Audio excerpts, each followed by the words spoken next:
Halo semuanya, perkenalkan nama saya Panggali Lutomo dari kelas 11-2 nomor absen 32. Di sini saya akan menjelaskan mengenai materi PPKN, yaitu sengketa internasional. Nah, sebelumnya apa sih sengketa internasional itu? Sengketa internasional adalah perselisihan atau konflik yang terjadi antara dua atau lebih negara atau entitas internasional lainnya. Sengketa ini dapat melibatkan berbagai isu seperti batas wilayah, sumber daya alam, hak asasi manusia, perdagangan, dan lain-lain sebagainya.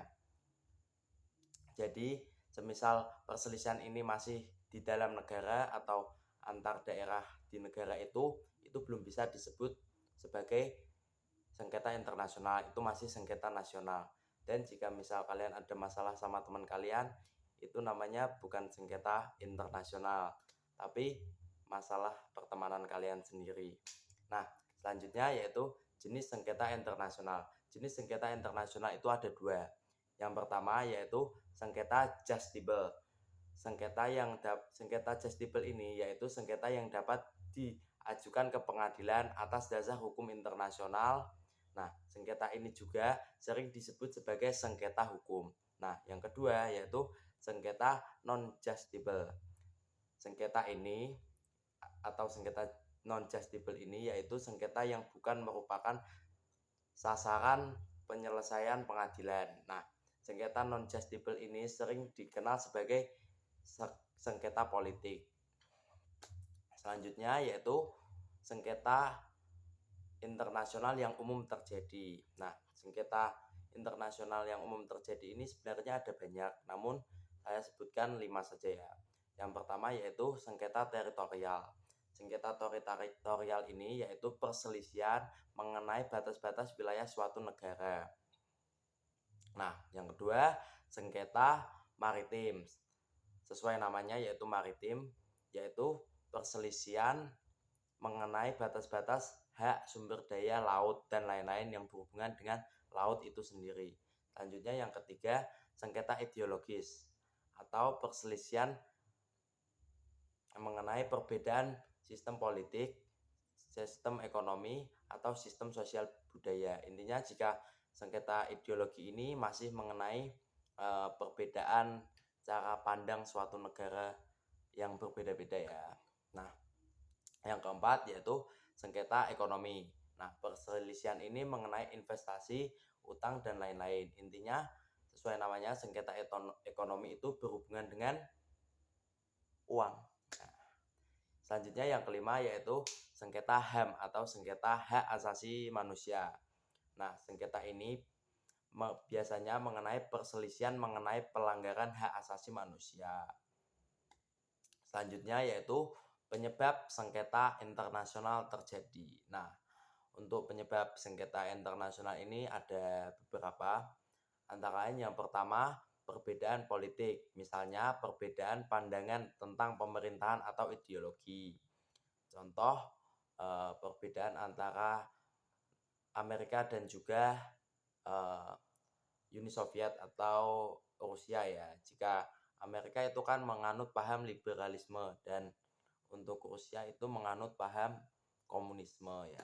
Nah, selanjutnya yaitu perbedaan ekonomi. Nah, perbedaan ekonomi ini juga bisa menjadi penyebab sengketa internasional karena biasanya kontrol atas sumber daya alam atau pasar ekonomi dapat menjadi sumber konflik. Contoh seperti mungkin ketika dolar lagi kuat-kuatnya, lagi tinggi-tingginya, itu tuh sebenarnya bisa menjadi konflik antar negara karena kan itu menyebabkan inflasi secara tidak langsung ya di negara itu. Nah, selanjutnya yaitu perbedaan budaya. Nah, perbedaan budaya ini juga sering menjadi suatu sengketa antar negara karena contoh yang terjadi di Indonesia dan juga Malaysia yaitu perebutan antara budaya itu milik Indonesia atau Malaysia atau perebutan budaya itu milik negara A atau negara B. Nilai-nilai budaya yang berbeda dapat menyebabkan ketegangan antar negara-negara. Nah, seperti yang saya sebutkan tadi, perbedaan budaya atau persamaan budaya sebenarnya itu bisa menyebabkan sengketa politik juga. Misalnya terlalu beda budayanya itu biasanya juga bisa menjadi perselisihan, tapi kalau terlalu sama itu bisa juga menjadi perselisihan juga karena merebutkan itu sebenarnya milik siapa.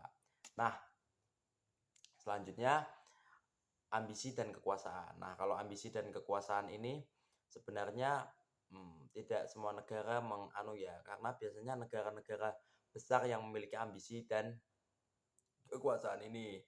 Nah, negara-negara mungkin bersaing untuk memperluas pengaruh mereka di wilayah tertentu. Jadi, contoh seperti waktu masa penjajahan, Belanda kan sempat menjajah Indonesia. Itu juga bisa disebut sebagai sengketa internasional. Terus Belanda kalah sama Jepang, lalu Indonesia dijajah oleh Jepang. Nah, itu juga disebut sebagai sengketa internasional. Nah, tadi kan kita sudah menjelaskan mengenai apa sih sengketa internasional, terus jenis-jenis sengketa internasional, terus juga sengketa internasional yang umum terjadi, dan juga penyebab sengketa internasional. Mungkin dari kalian banyak yang bertanya, sengketa internasional itu ada penyelesaiannya enggak sih?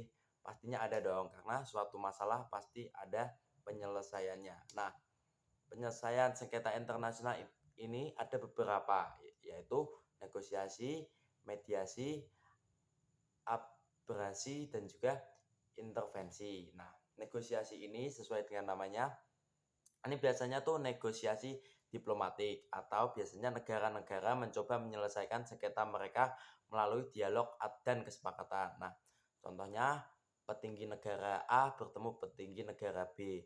Negara ini tuh sedang mungkin perang dingin ya. Nah, mereka ini bertemu supaya enaknya damainya gimana. Oke. Nah, selanjutnya yaitu mediasi. Mediasi ini melalui pihak ketiga.